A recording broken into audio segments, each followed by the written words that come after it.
Tansei, I'm Kristen Achkate. Welcome to APTN National News Daytime on this Tuesday.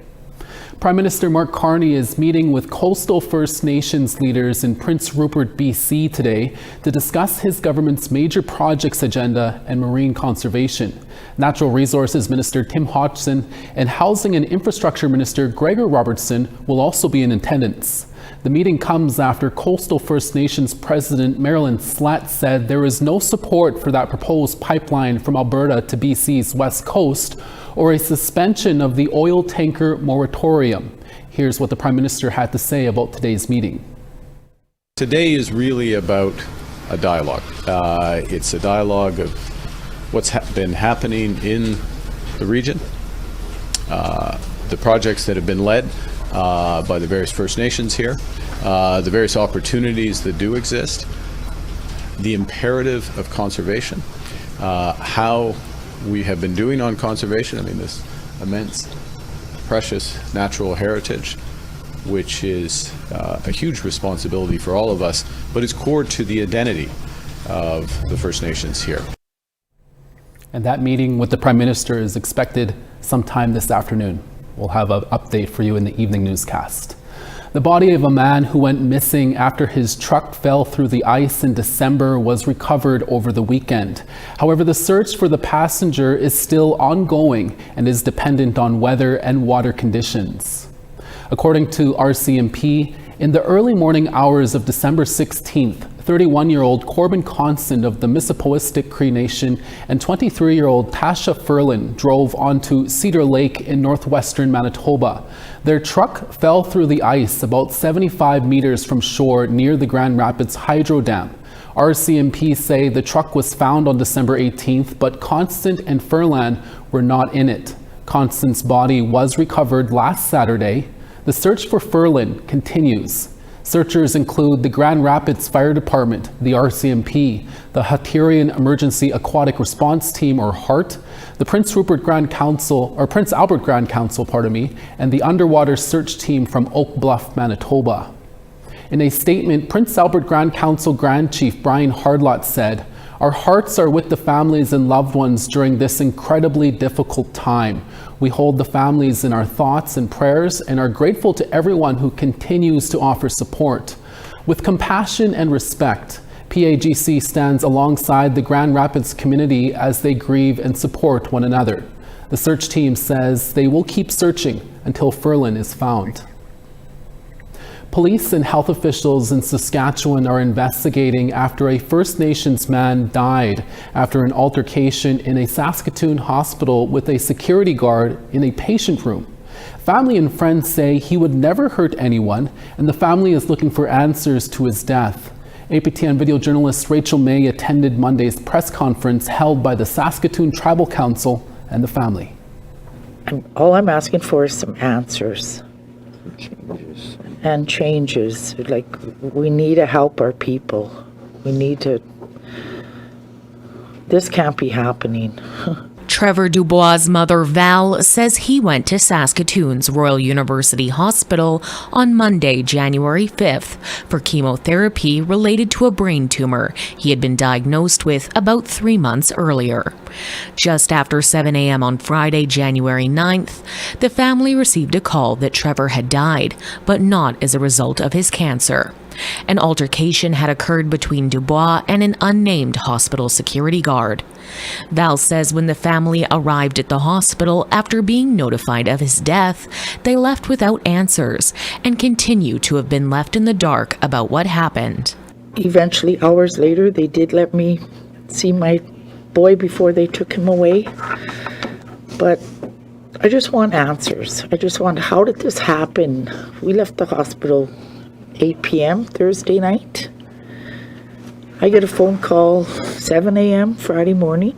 In a statement issued from Saskatoon Police about an hour before today's press conference on Trevor's death, police say they received a call regarding his death and immediately began investigating the circumstances, saying further investigation determined hospital security officers entered a patient's room after it was reported a firearm was seen inside. When security attempted to restrain the male, a physical altercation took place. During the interaction, investigation, the male became unresponsive and was later pronounced deceased. Police went on to say they located an imitation firearm, methamphetamine, and drug paraphernalia. The family says the only item they can think of that may have been considered an imitation firearm was a bright pink and yellow lighter that also held cigarettes. They say the lighter required the slide to be pulled back to access the cigarettes, and a flame would appear when the trigger was pulled. Trevor's brother Ryan Dubois says the timing of the police release, issued just prior to a news conference meant to discuss Trevor's legacy and seek answers, was an attempt by police to shift the narrative surrounding his death. This information was released prior to this news conference just to throw us off or to try and take my brother's character away. I want everyone in this room or everyone watching to just know what kind of a person he truly was. Ryan wants his brother remembered as a kind, loving family member and an advocate for all, driven to learn and grow. The family says during Trevor's 4 days in hospital, they were never told he was acting out or being violent. They recall laughing and joking with him the last time they spoke. Ryan says the family is determined to get answers and wants changes within the health authority, so this never happens again. There's other things that could have been in place. There's other safeguards that could have been set up prior or even now after. Accepting responsibility, saying, hey, maybe the security guard wasn't trained properly. Maybe the situation got out of hand, but we are responsible. We're sorry for it. The Saskatchewan Health Authority issued a statement shortly after Trevor's death, saying the Saskatchewan Health Authority, SHA, is committed to accountability and to ensure a safe care environment for patients, visitors, and staff. The SHA takes this incident extremely seriously, and we extend our sincere condolences to the patient's family and loved ones. In a statement issued following the press conference, the Saskatchewan Health Authority confirmed the security guard involved in the altercation has been suspended pending the outcome of an incident review and a related labor relations investigation. The SHA says it is unable to provide additional information at this time, but will share updates when appropriate. Rachel May, APTN National News, Saskatoon. In Woodstock, New Brunswick, an RCMP officer is on trial at the Court of King's Bench. Corporal Andrew Whiteway is charged with assaulting a Mi'kmaq woman in June of 2024. APTN video journalist Angel Moore was in court and brings us the latest. I'm here outside the Woodstock courthouse. It was an emotional day for Christina Gillis, who was called as the first witness. Gillis testified that on June 13, 2024, at her home near Richmond Corner, New Brunswick, she had called 911 for help because her daughter was in distress and fled to the woods. After police detained her daughter, Gillis testified police were disrespectful, and she confronted Corporal Andrew Whiteway to de-escalate the situation. Gillis testified Whiteway threw her to the ground and allegedly punched her in the face about 6 times and sustained broken facial bones and cracked teeth. Whiteway pleaded not guilty to aggravated assault for allegedly striking Gillis. Whiteway's lawyer, T.J. Burke, cross-examined Gillis and questioned when her injuries occurred. Burke told the court medical records that night showed there were no fractured bones. But when Gillis went for treatment 5 days later and received a CT scan, it revealed facial fractures. The trial continues on Tuesday. Angel Moore, APTN National News, Woodstock, New Brunswick. Another First Nation in Alberta is threatening legal action against the province's separation referendum, adding that their treaties are sacred, their consent matters, and their rights are non-negotiable. The Blood Tribe near Lethbridge says they are opposed to Alberta's separation from Canada because it weakens treaty rights. Last July, Alberta's chief electoral officer approved a referendum question from the Alberta Prosperity Project. It asks, do you agree that the province of Alberta shall become a sovereign country and cease to be a province in Canada? The Blood Tribe is asking the Court of King's Bench if the question contravenes Canada's 1982 Constitution Act. The First Nation says Justice Colin Feasby did agree that the question did in fact contravene the Constitution, and Alberta cannot move forward without consent of First Nations. Meanwhile, signatures continue to be collected in support of separation. That legal action follows another First Nation that is pursuing legal action against the Alberta government. The Athabasca Chipewyan First Nation is calling for a judicial review of the Chief Electoral Officer of Alberta regarding an approved petition they say is stirring up separatism talks in the province. The First Nation says the province's petition disregards the country's treaty relationship, does not honor the Crown's obligations, and is moving forward on separatism talks without First Nation engagement or consultation. The First Nation names the electoral officer Gordon McClure, King Charles III, and Mitch Sylvester, the person who is supporting the referendum. It is the second legal action issued in a week from a First Nation in Alberta. The suit has yet to be tested in court. Lacrosse will come back to the Olympics in 2028 in Los Angeles, but what does that mean for all of the Indigenous lacrosse players who want to compete? That story after the break.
Welcome back. After 120 years, lacrosse will be back at the Olympic Games being held in Los Angeles in 2028. However, a potential roadblock set up by the International Olympic Committee may prevent First Nations from playing on the world stage in the game they originated. APTN's Rose Jacobs explains. Wonderful pass. Give you a little toss. Yeah. Wonderful. For the Haudenosaunee, lacrosse goes way beyond being just a game. Instead, it is deeply rooted in their culture, history, and identity. I've been playing since I was, 3 years old, so I've been playing for a long time. And for us, when we're born as young boys, we get a cradle or a stick in our cradle. Sorry, a nice wooden stick. Everybody like this, hand down. The game is known as the medicine or creator's game and was gifted to the Haudenosaunee by the creator to be traditionally played with a wooden stick. It has some magic. I like to call it magic, but it has an essence in it that helps the stick. That it takes the energy from your feet, from the earth, Mother Earth, passes it through your hands into the stick and into the ball, and it's the medicine ball. So that ball goes to somebody at the end of the game. Without that stick, you can't transfer that energy. Many First Nations have their own connections to lacrosse. But for the Haudenosaunee, the game is used for healing and to spread good medicine. In essence, it's a stick ball game, but for me as a Haudenosaunee Cayuga Nation member, it's a medicine game. It's a medicine game, and when I look at the ball, I look at the ball that we play with. There's medicine in that ball. There's medicine in the stick. There's medicine in our spirit. And so I want them to understand, like I say, that it has a totally different connotation. The Haudenosaunee sent a lacrosse team to the 1904 Olympics, winning a bronze medal. But as one of the two teams Canada sent, lacrosse will return to the Olympics in 2028, having been absent since 1908. And the Haudenosaunee want to be there, but as their own team. First Nations people originated the game, but after colonization, the game was rewritten by non-Indigenous people. And in the late 1800s, First Nations were banned from even competing or playing with non-Indigenous people. Their appearance in the 1904 Olympics was an exception. It always seems to be like in a little battle or a little challenge for us to kind of regain this sense of ownership relative to the game. And because right now, the way it's played, like, we don't make the rules. We don't set the rules, even though it's our game. The Iroquois Lacrosse Arena in Six Nations is home to some of the world's most elite players, many of which hope to make it to the world stage in 2028. Like the first captain of the women's box team, Fawn Porter. We've always kind of been in the history books, hiding in between the lines, but to be at the world stage and just be recognized and have our own voice for that, that's all we want. There are some Olympic-sized hoops that need to be jumped through to get to that world stage. The International Olympic Committee does not recognize the Haudenosaunee as a sovereign nation with their own National Olympic Committee, meaning they may not be playing under their own flag at the Olympics unless they receive an exemption. I would love to see them embrace us and invite us and include us into the we'll say, this monumental mega event that everybody knows and plays on the world stage. And I think that would just instill a whole bunch of, we'll say, renewed hope, sense of pride, identity into our young people. The men and women lacrosse teams have already played internationally under the Haudenosaunee Nationals name. The men's team have competed as a sovereign nation since the 1990s, and a women's team since 2005. The Haudenosaunee Nationals travel all over the world, like this past August at the World Lacrosse Men's U20 Championships in South Korea. Bronze medals and silver medals, playing against all these other countries. I think it speaks for itself what we've done on the world stage as far as competing goes. So I think we definitely have a right to be in there. But yeah, as far as it goes by player, I think that's more of it's not individual because it is the organization, and the organization has proven itself to be at least top 3 teams in the world. Porter remains optimistic that her team will make it to the LA Games. We are going to be recognized, and we're going to use the sport for good and use it to help the communities and also just be there with the world stage, you know what I mean? We're not coming with malicious intent or anything like that. We just want a seat at the table. According to a CBC report, the Haudenosaunee Nationals organization have had informal conversations with the IOC, and they hope to eventually meet with the IOC's president in the new year to find a solution. The Haudenosaunee say, above anything else, they want to be acknowledged and involved. It's important because that just tells the world that we're, we have a seat at the table, and the world will recognize us as our own sovereign nation, our own sovereign people. Like, there's Canada and the United States, but, everyone hears of the Haudenosaunee, but there's no full recognition of us yet. And that needs to be done because, it's just one step closer to either reconciliation or, just recognizing people. Without representation of his people, wooden lacrosse stick maker Daniel Henhock says he will be reluctant to watch the 2028 games. I probably won't watch if they don't play. Like, there's nobody representing me and my people there, our nation, our game.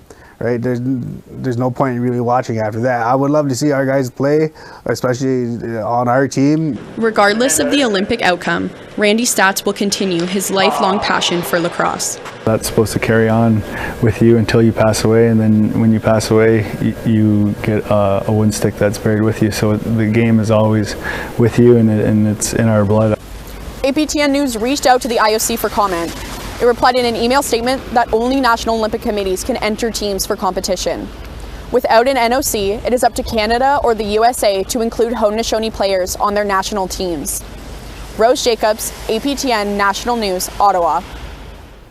Hi, thank you, Rose. We now want to tell you about this week's new web poll question. Over on our website, we ask, should the military be used more often to help Indigenous communities that are in distress? You can answer yes, no, or unsure. Go to our website at aptnnews.ca to have your say. The question will be on the right-hand side of the homepage. A centre that has been helping the Indigenous community in Regina is beginning the construction of its new facility. That story after the break. Stay with us.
Thanks for staying with us. Halifax partly cloudy and 2, Charlottetown 0. Cartwright -7 and sunny, La Grande River -20. Saguenay -6, Quebec City rain and -1. Toronto +2, North Bay -1. Sudbury -1, Thunder Bay -1. -17 in Norway House, Churchill -23 and sunny. Gimli -9, Winnipeg +1. 1 in Saskatoon, Regina, sunny and 0. Buffalo Narrows -2, Stony Rapids -26 and sun's out there. Fort McMurray 3, Fort Chipewyan 4. Lethbridge 10, Red Deer 3. Vancouver 7 and cloudy, Bella Coola 0. Prince Rupert 7, Fort Nelson 7. Old Crow -30, Whitehorse 2. -21 in Wrigley, Trout Lake 5 in rain. -37 in Sax Harbor, Polituck -28. -19 in Baker Lake, Chesterfield -19. And Arctic Bay -23, Aglulik -21 and sun's out. Construction is underway on a new outreach center for the All Nations Hope Network in North Central Regina. And as CTV's Damian Smith tells us, the facility will provide the organization with more space and more opportunity to help those in need. This is for our ancestors and our future generations. Shovels dig into north central soil, starting the construction of a new 30,000 square foot building for the All Nations Hope Network. People who live in First Nation communities, they have access to their elders, they have access to their ceremony and to those lodges. And so it's important for places like All Nations Hope Network to make sure that we have that sustainability for the people who walk amongst these streets. With 3 other locations around the city, the network says it's been running out of capacity for patients in the last half-decade. We outgrew the space and we outgrew the outreach center. You know, the more need there was, the more need for more space. And then once COVID hit, those numbers like tripled. We went from 50 to 70 people per day, probably to about 300 to 350 people per day. Near the corner of 5th Ave and Albert Street, the 2-story building will have ceremony rooms on the 2nd level, while the main floor will have a warming shelter, a doctor's office, and commercial kitchen. It will also have a pharmacy with Western and Indigenous medicine. So want to have a traditional pharmacy where we provide those natural herbs and those teas and those remedies, the medicine that we combine together that are supposed to be in our diet, our traditional diet. For the construction of the building, $13 million was funded from Indigenous Services Canada, and Indigenous Collaborative Housing funded the $13 million project. All Nations has some very deep-rooted funding partnerships throughout their years of operation. So these funders have really assisted. So we are confident that we will get the funding to finish the building. The end of the project is expected to take about 2 years until the building can be fully open. Damian Smith, CTV News, Regina. Filmmaker, artist, singer, storyteller, and Abenaki activist Alanis Obomsawin is our guest on an all-new Face-to-Face today, and it will be in French with our Nouvelle Nationale host Kim Sullivan. For more than 60 films made with the National Film Board of Canada and a significant body of visual works, she has shaped the nation's conscience. And at 93 and still going to the office weekly, Alanis Obomsawin shares the key of documentary filmmaking. Here's a preview. Quand je donne des cours et puis que j'aide les jeunes, je leur dis, es-tu capable d'écouter? Peux-tu vraiment écouter ou est-ce que tu vas dire à la personne qui ils sont? Le vrai documentaire, c'est qu'il faut savoir entendre. Et ça, pour moi, c'est la première loi dans ce qu'on fait qui est importante. Definitely check that out later today. And that's your daytime newscast for this Tuesday, January 13th. Savannah Kelly is back for your evening newscast in a few hours. Please join us then. From our HQ in downtown Winnipeg, thank you so much for watching, and we'll see you again. Excellent.